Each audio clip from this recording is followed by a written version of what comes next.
Rien d'extraordinaire dans la décision qui a été prise pour un citoyen normal qui commet des violences avec arme sur un autre citoyen, a fortiori dépositaire de l'autorité publique. Faut pas faire de ce dossier ce qu'il n'est pas. Ce n'est pas un dossier politique et ce n'est pas un dossier idéologique, parce que pour que ce soit politique, il faudra avoir un projet, et pour que ce soit idéologique, il faudra avoir des idées.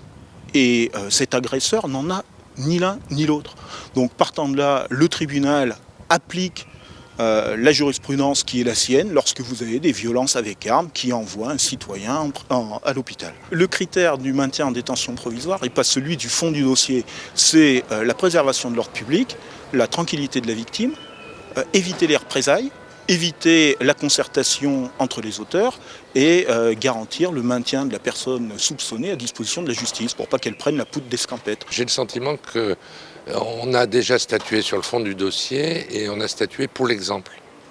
Et ça a été perçu, je crois, comme tel par certains. Moi, je pensais que les principes essentiels de l'institution judiciaire, c'était la présomption d'innocence.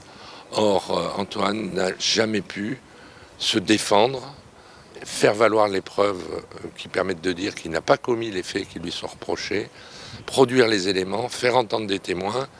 Et on dit qu'il y a un risque de réitération de l'infraction, alors même que cette infraction, il la conteste.